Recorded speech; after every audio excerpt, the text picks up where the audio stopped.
성경 말씀을 묵상합니다. 예레미야서 37장 1절에서 5절까지입니다. 요시아의 아들 시드기야가 여호야김의 아들 고니야를 대신하여 왕이 되었으니 이는 바벨론 왕 느부갓네살이 그로 유다 땅의 왕을 삼았음이었더라. 그와 그 신하와 그 땅 백성이 여호와께서 선지자 예레미야로 하신 말씀을 듣지 아니하니라. 시드기야 왕이 셀레마의 아들 여호갈과 마아세야의 아들 제사장 스바냐를 선지자 예레미야에게 보내어 청하되 너는 우리를 위하여 우리 하나님 여호와께 기도하라 하였으니 때에 예레미야가 갇히지 아니하였으므로 백성 가운데 출입하는 중이었더라. 바로의 군대가 애굽에서 나오매 예루살렘을 에워쌌던 갈대아인이 그 소문을 듣고 예루살렘에서 떠났더라. 아멘. 이제 마지막 왕, 유다의 마지막 왕이죠.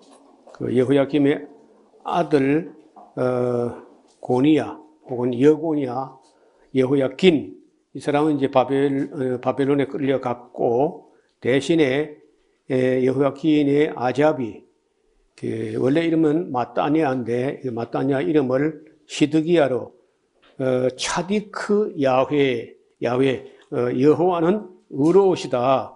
그 이름이 시드기야인데 시드기야 왕이 됐을 때입니다. 그 바벨론 왕 느부갓네살이 와서 이 시드기야를 그 유다의 왕으로 마지막 왕으로 세워준 겁니다.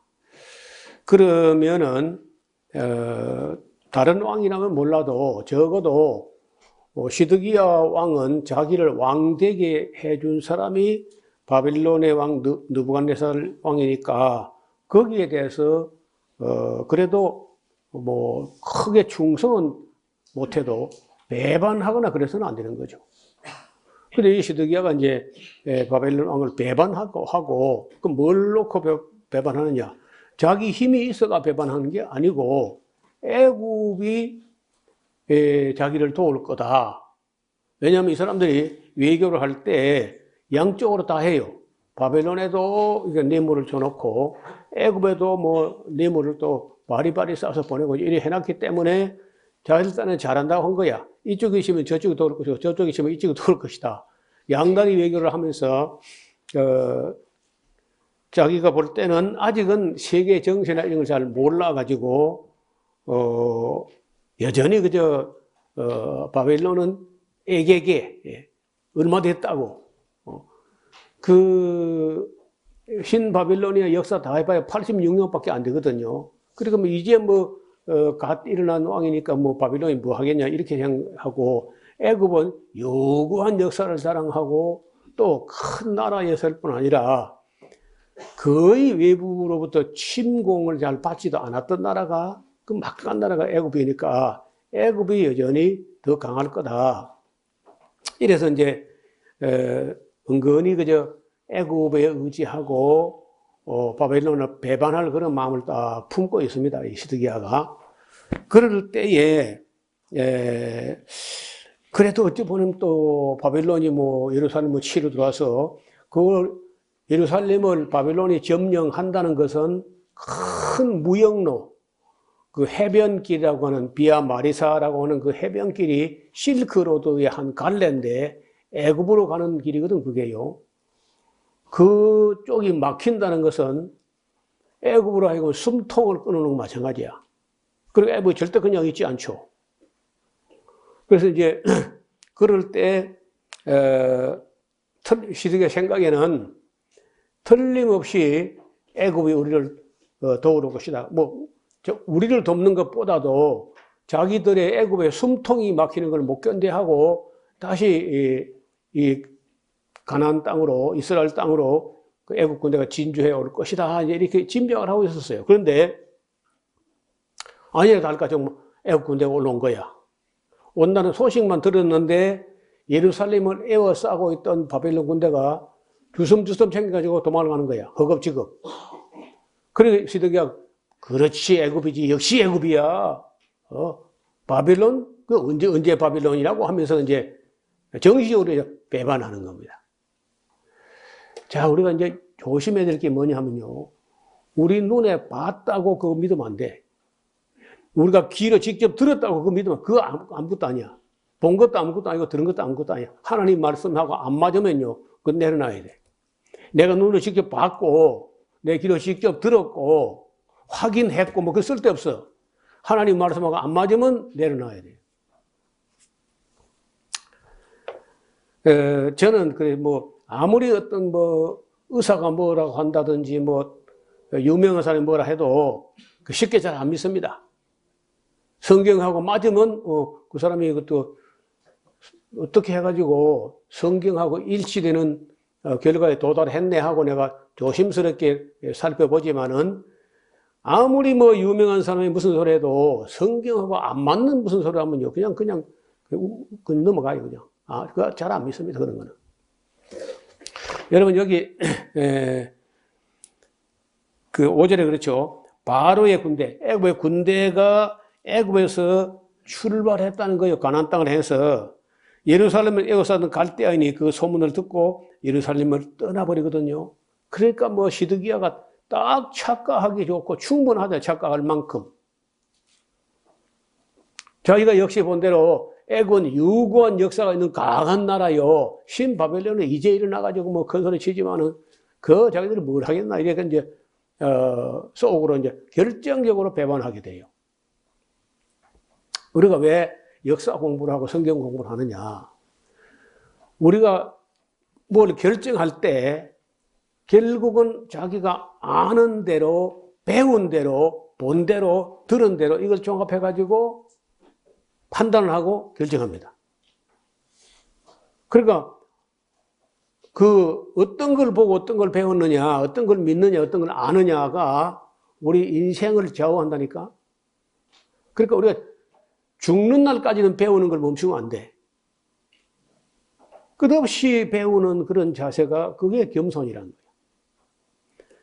근데 그 시드기야는 자기가 일부 알고 있는 그걸로 끝내버리고 예레미야에게 뭐 바벨론 군대가 왜 쐈으니까 또 기도해달라고 하다가 애국 군대가 또 가나안 땅을 해서 출발했다니까 또 예레미야하고 뭐 하나님 필요 없고 역시 자기가 배운 게 자기가 알고 있는 애국의 최강대국이다. 이래가지고 이제 바벨론을 배반하고 자기를 세운 바벨론을 이렇게 함으로써 시드기야는 돌이킬 수 없는 운명을 자기가 판단을 잘못하고 결정을 잘못해가지고 불행을 초래하는 거예요.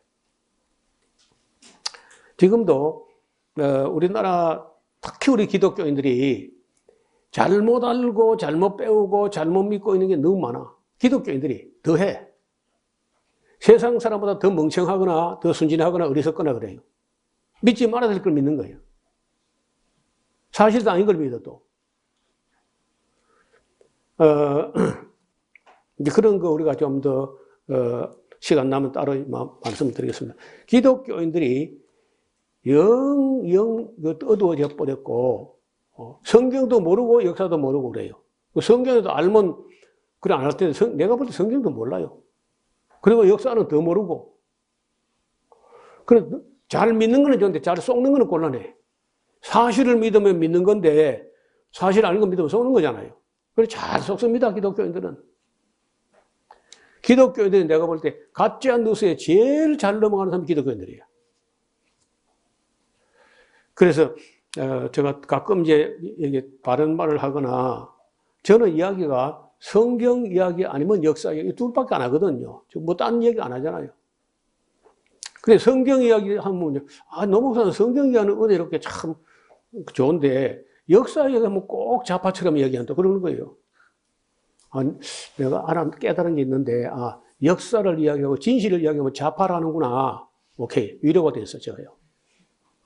역사를 이야기하고 진실을 이야기하면 꼭 좌파라 그래요. 그래서 여러분 우리가 진리에 도달하려면 진실과 마주할 마음의 준비가 되어 있어야 돼. 그래 안 되는 사람은 뭐 저 이야기 듣다가 시험 들고 그렇죠. 여기 큰 실수, 큰 오판 대부분은요 이 비극이 오해와 오판에 의해서 시작된다. 6.25 같은 거 보면요. 김일성의 큰 오판이 있는데, 아니, 미국이란 나라가 2차 대전에 이 태평양 전장에서 그렇게 많은 피를 흘리고, 죽을 고생했고, 이제 다 이겼고, 뭐, 일본으로 건너갔으면은, 그리고 남쪽에 뭐, 이승만 대통령을 세웠으니까, 미국이 다시 뭐, 전쟁하러 한국 오지 않을 거다. 큰 오판을 한 거고요. 메가더의 오판은 북한 군대? 그게 뭐 군대야? 내 오른손을 뒤로 묶어놓고 왼손 한 손을 싸워도 김일성의 군대 정도는 내 이름만 들어도 물러갈 거다. 또 그것도 오판이요. 오만과 오판이에요, 또.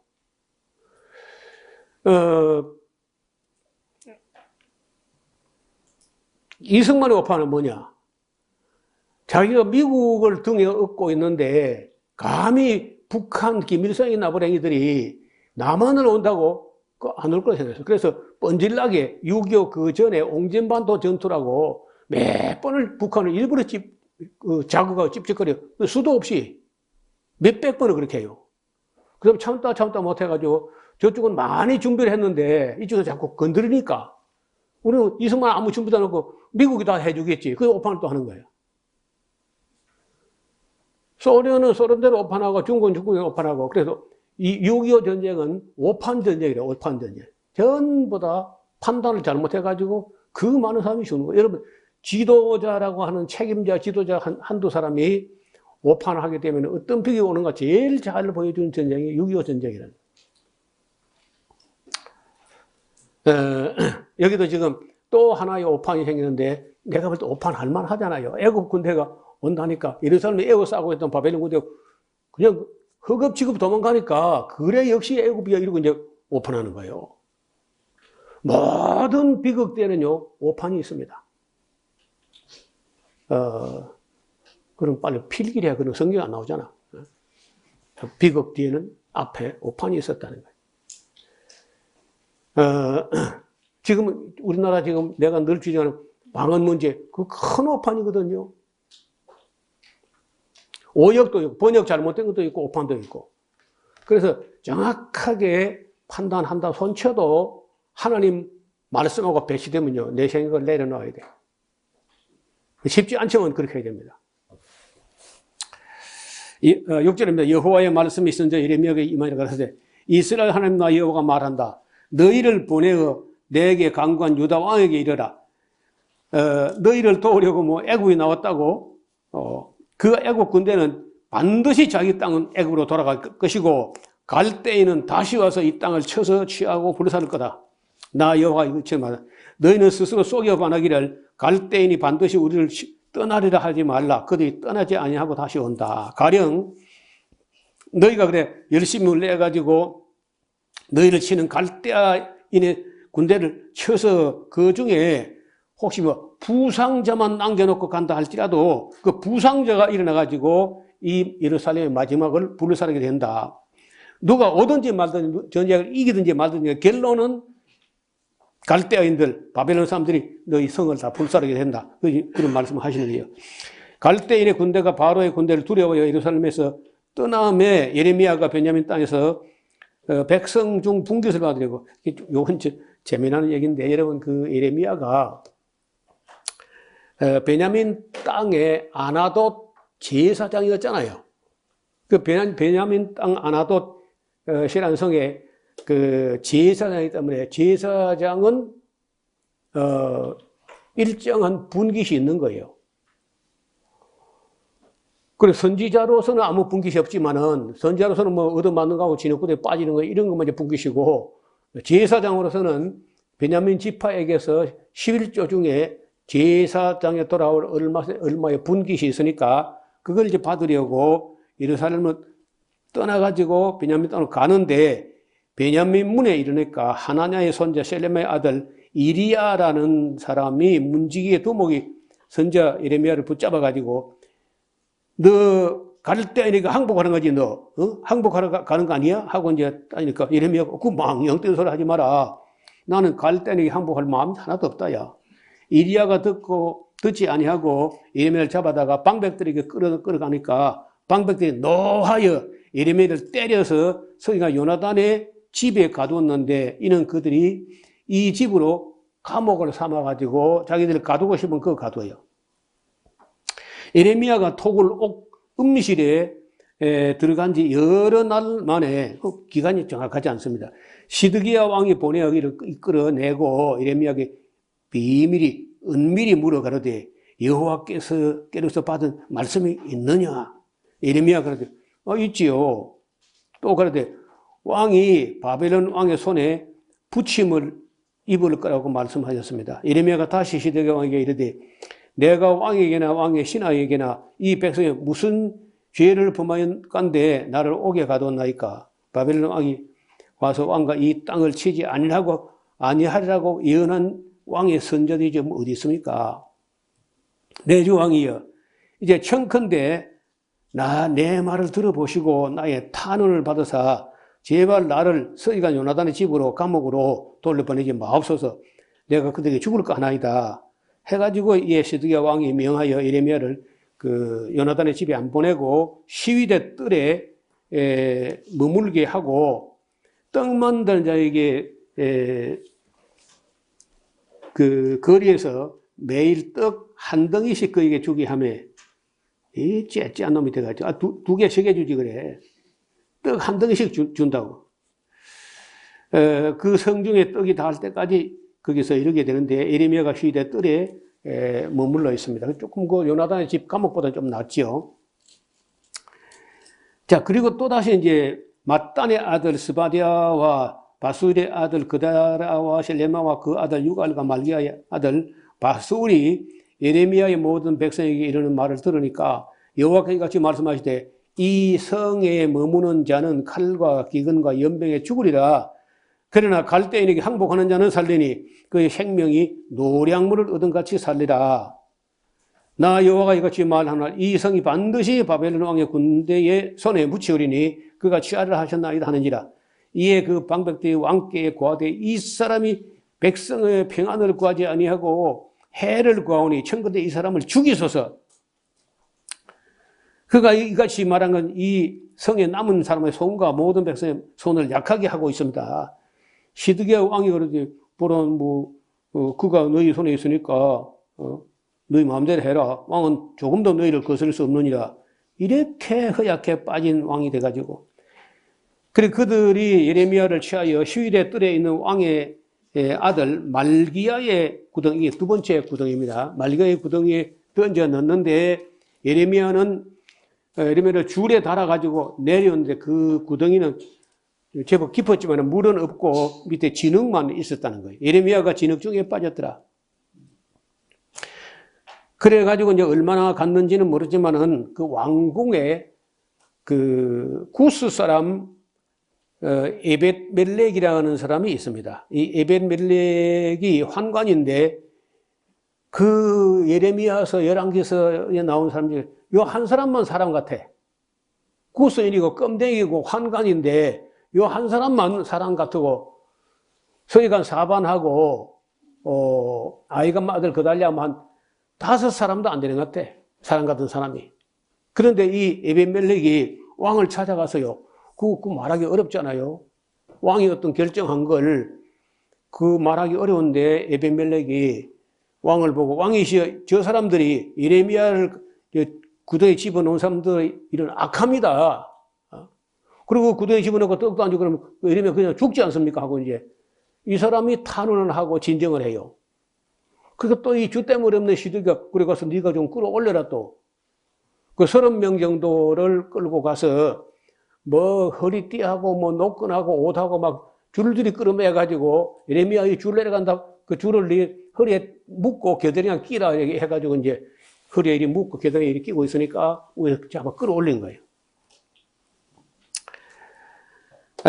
끌어올려가지고 올라가니까 시드기야가 불러요. 그래 가니까 또 이제 불안하고 궁금하니까 또 물어봅니다.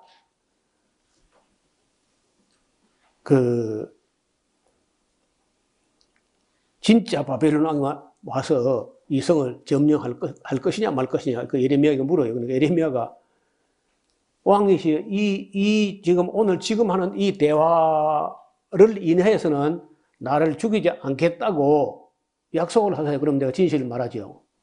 그러니까 이 일로는 절대 죽지 않는다. 그러니까 예레미야가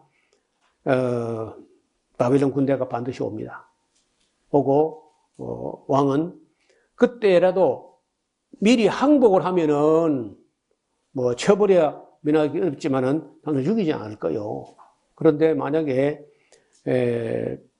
항복하지 않고 끝까지 버티면은 이 예루살렘 성은 다 불타고 당신이 포로로 잡혀갈 겁니다. 근데 이게 시드기야 왕이 하는 말이 그래 뭐 자네가 하는 말이 늘 뭐 맞기는 맞는 것 같은데 내가 한 가지 마음에 걸리는 게 있다 그래요. 뭔데요? 나보다 내가 항복해가지고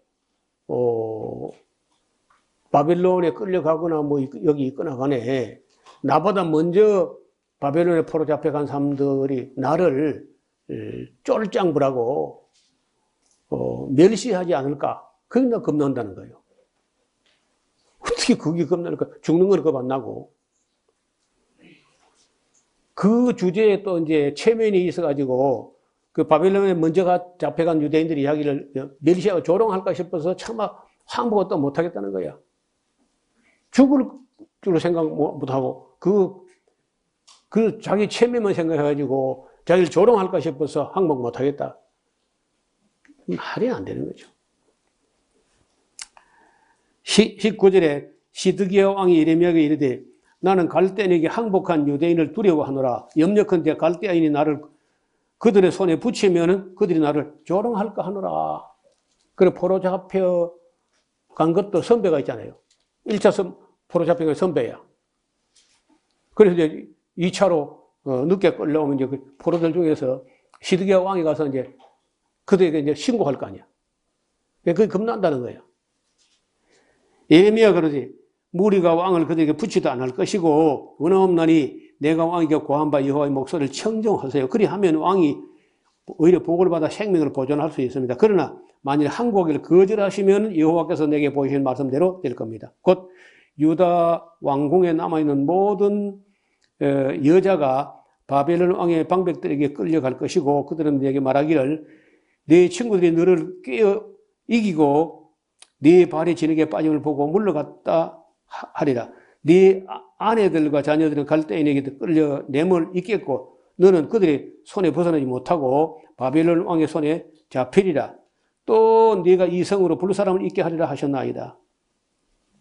예레미야가 시드기야에게 예레미야에게 이르되 너는 이 말을 사람들에게 지금 오늘 나하고 이야기했다 절대 그래 하지 마.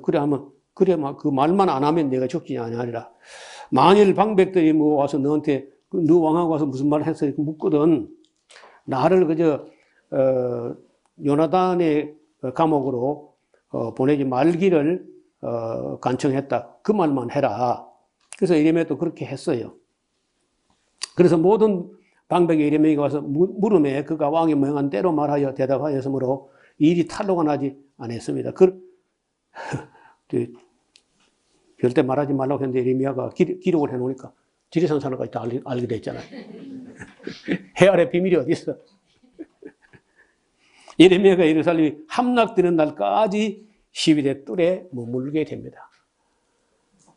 사실은 그 내용은 거의 다 끝난 거나 마찬가지인데 말 안 들어요. 그리고 눈앞에 전개되는 그런 현실들이 또 예레미야로 하여금 시드기야로 하여금 착각하게 해. 어떤 분이 말하기를 하나님은 교만한 사람을 헷갈리게 하는 분이다.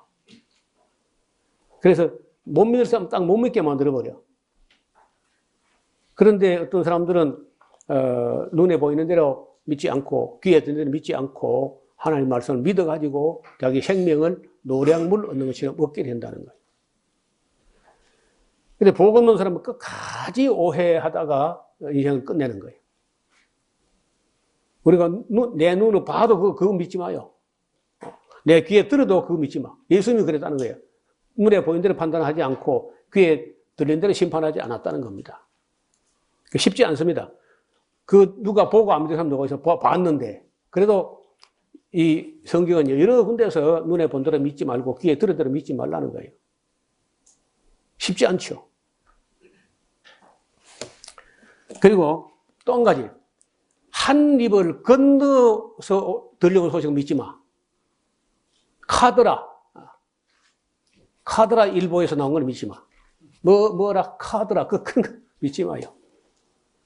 마귀는 그 사람들 속일 때 그렇게 카드라 너 하더라 이렇게 해가지고 이제 이간질하고 속이고 그러니까 그런 거 믿지 말라. 직접 들은 거 아니고 직접 들었어도 여자가 한 말을 믿지 마. 여자는 이성을 말하는 게 아니라 그때 감정을 말하는 거예요. 그 감정 그 지나가면 전혀 그런 말 안 했다고 잡아뗍니다. 감정으로 한 걸 지나가 버려요.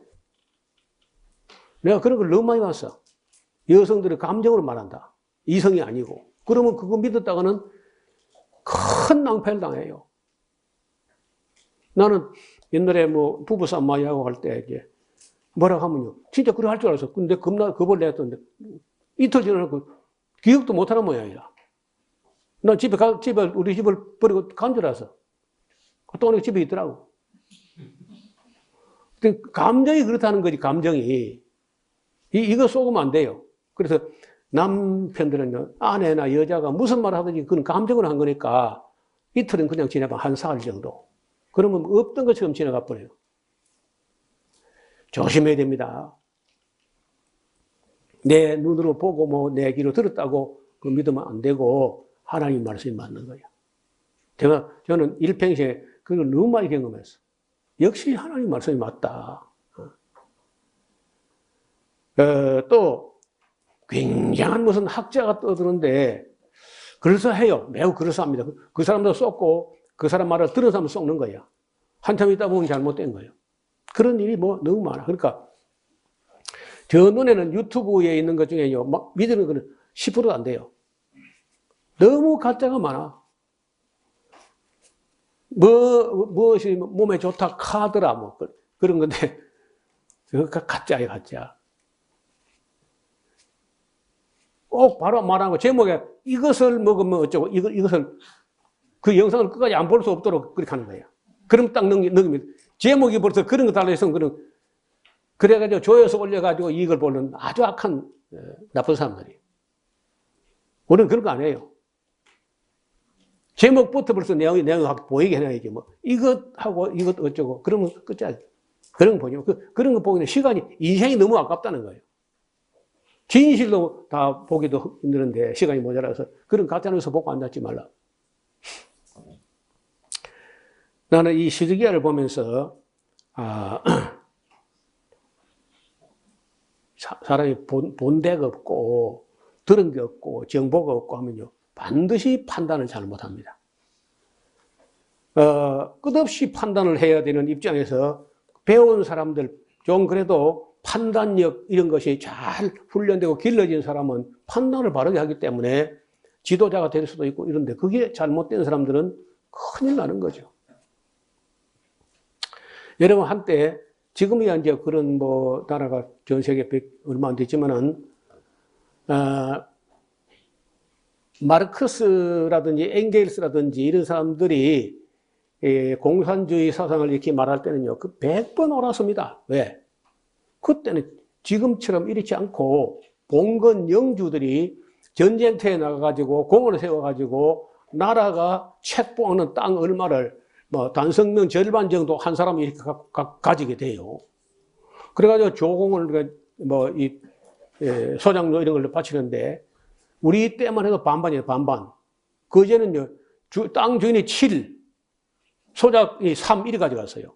그리고 1년 중에 3분의 1은 그 봉건 영주 집에 가서 일을 해야 돼. 소장료 바치고. 그래서 그 러시아 같은데 러시아는요, 농민이 없어요. 농업인이 없고,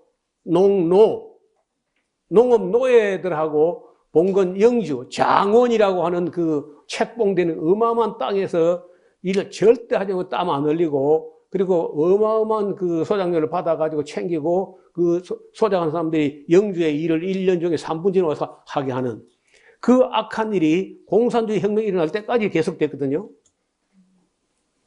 우리 일제 해방될 때까지. 그러니까 그때로서는 그 농민들이라든지 가난한 사람들은요, 공산주의 혁명이 100번 처음은 옳은 거예요, 그때로서는요. 또 그렇게 함으로써 토지 개혁도 안 할 수가 없었고요. 북한은 먼저 했죠, 북한이. 먼저 하고 나니까 남한에서는 왜 북한은 저렇게 빨리 농지 개혁을 했는데, 그래서 그 북한은 농지 개혁을 해도 진짜 공산주의가 하는 것처럼 했어요. 개인 걸 아예 없애버려요. 다 국가 거로 만들어버려요. 남한은 이제, 북한보다 조금 이제 낮게 한 거는요, 땅을 연부로, 월부가 아니고 연부, 할부를 하는데, 일정 기간 동안, 땅을 살 수 있도록 해줬다는 거예요. 그냥 마구 빼앗은 게 아니고. 그럼 북한보다 우리가 좀 잘했죠. 그랬더니 북한에서 약 100만 명이 내려왔다고. 땅 뺏긴 사람들 다. 100만 명.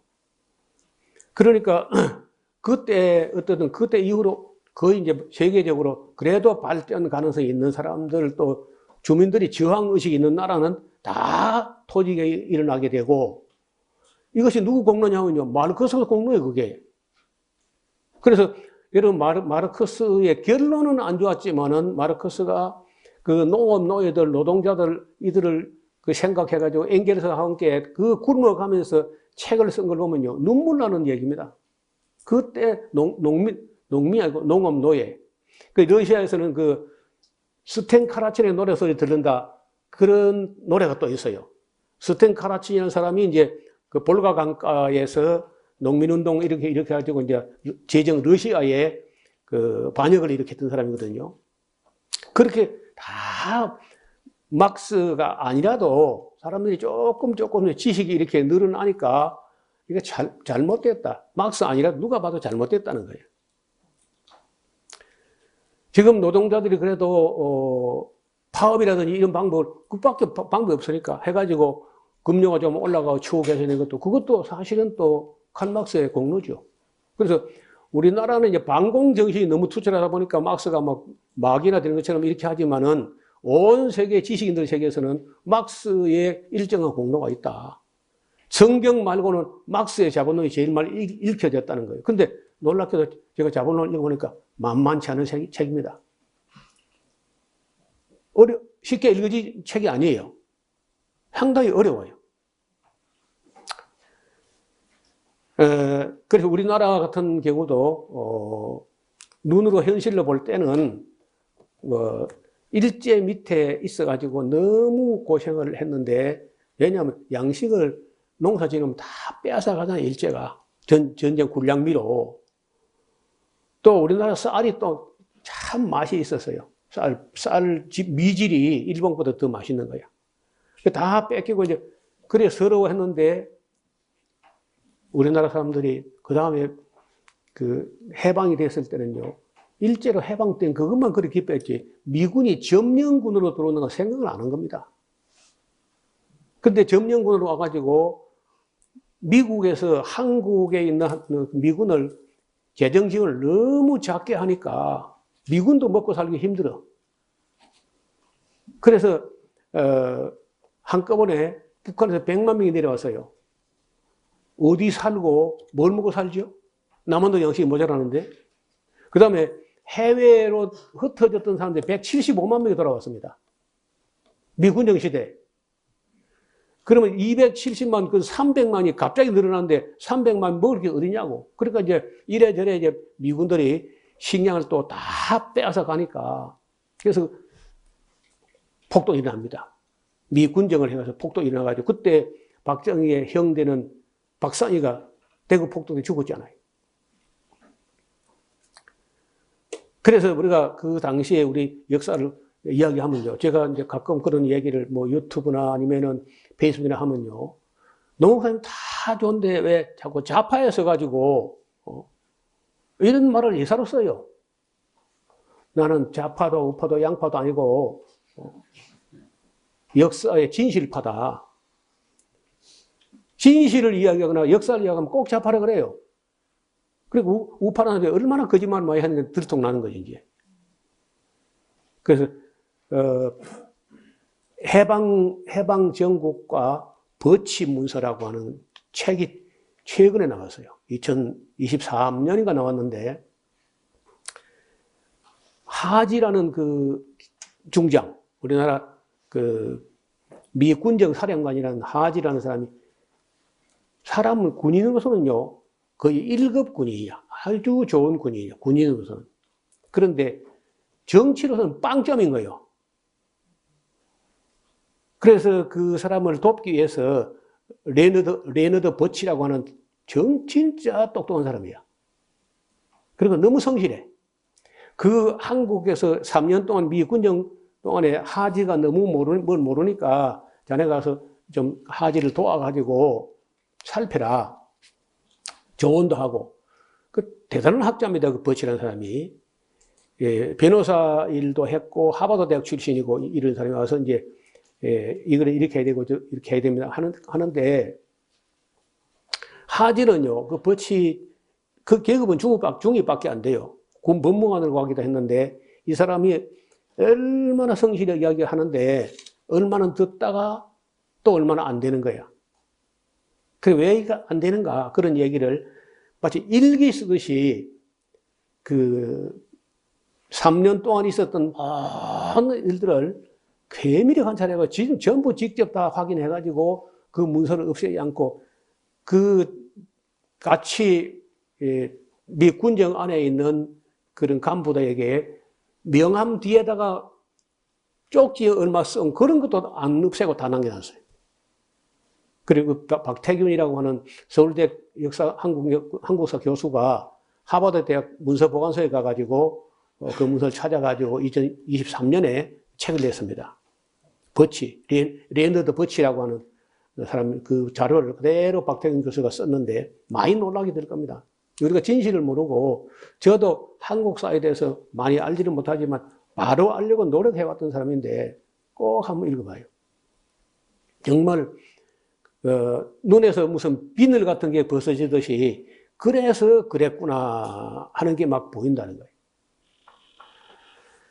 자, 이제 3월 달이면 우리가 3.15 부정선거라든지 그런 게 있었고 3월 17일인가 그 김주일, 남원 출신입니다. 그 김주일이라는 마산에서 눈에 체류탄을 맞아 박힌 채로 시체가 떠오른 거예요. 그러면서 사실 이제 4.19 그 혁명이 일어났다고 할 수 있겠죠. 그래서 3월 달이 되면은 이 좋은 계절에 그 꽃다운 17살, 18살 고등학교 됐을 때인데 김주일이라는 학생이 공부를 잘 해가지고 마산에 공부하다가 그런 끔찍한 일이 일어났는데 그 시체가 아니 그 체류탄까지 박히면 그 가라앉을 일이지 어떻게 물에 던졌는데 이게 항구로 돌아옵니까 이게? 제가 그 마산에서도 그 뭐 마산 창원에 한 12년 정도 이렇게 있으면서 마산 이야기를 조금씩 들었는데 우리 경상도라고 경상도 다시 말하면 지리산, 가야산, 덕유산 이런 쪽에 공비들이 나는 2만 명 정도 되는 줄 알고 있었는데 2만 4천 명이었답니다. 최근에 그런 밝혀진 걸 보면요. 2만 4천 명이 여기 살면서 우리가 중학교 2학년 때까지 그렇게 이 지역사를 못 살게 했거든요. 그런데 그 정부가 북한 뭐 멸공, 성공, 북진통일이 아니고 우리 땅에 있는 지리산 공비 그것도 하나 잡지 못해가지고 중학교 될 때가 53년도에 정전협정이 조인됐는데 63년까지 공비가 여기 있었습니다. 그 마지막 파르티잔, 마지막 빨치산 여자 빨치산 정순덕이라고 저한테 그 정순덕이란 책이 1, 2, 3, 4권까지인가 있어요. 그걸 읽어보면은 우리 동네 그 주변에 지명들 그냥 나오더라고. 그 역사, 우리 근현대사는요, 한국사는 아무 자료가 없습니다. 왜 그렇겠어요? 기록을 하지 않았고 기록된 건 다 불태 없어버린 거예요. 그러니까 한국 역사를 알기 위해서 미국을 가야 한국 역사 공부할 수 있다는 거예요. 자, 성경 역사도 성경 역사지만 성경 역사는 멀어져가는 옛날 얘기가 교훈만 얻으면 되지만은 우리 역사는 우리가 바르게 배워야 바른 정보가 있어야 판단을 바르게 할 수 있다. 결정과 판단을. 그래서 우리가 지금 예레미야서 같은 경우는 예언서이기도 하지만은 역사서입니다. 예언서이면서 역사서고 역사서이면서 예언서야. 그래서 예레미야 시간은 조금 시간이 보통 내가 3장까지 가다가 예레미야서는 2장씩만 이렇게 살펴보고 있는데 한 10주간 정도 하면은 끝이 날 것 같습니다. 39장 이하는 예루살렘이 함락되는 이야기부터 멸망되는 날까지 이야기를 쓰고 있습니다. 읽어보시면 다음 시간에 같이 보겠습니다.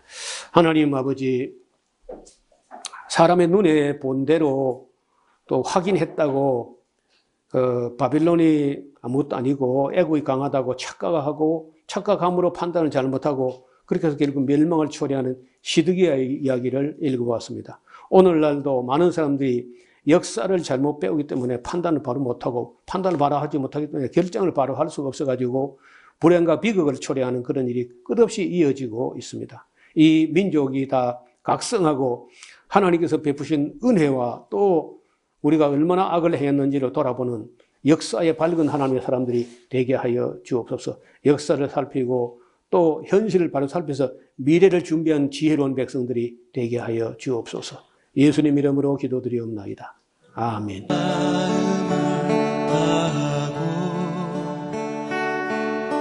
성품을 다하고 힘을 다하여서 여호와를 사랑하라. 내게 준 계명을 마음에 새기고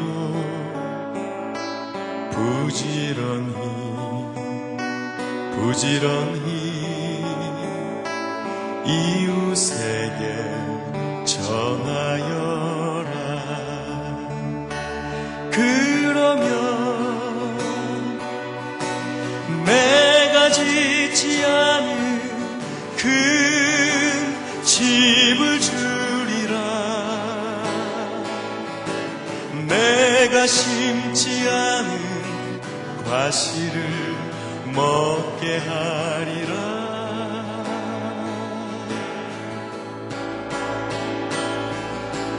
그러나 한 가지 잊지는 말아라. 죄인된 우리를 구원하신 여호와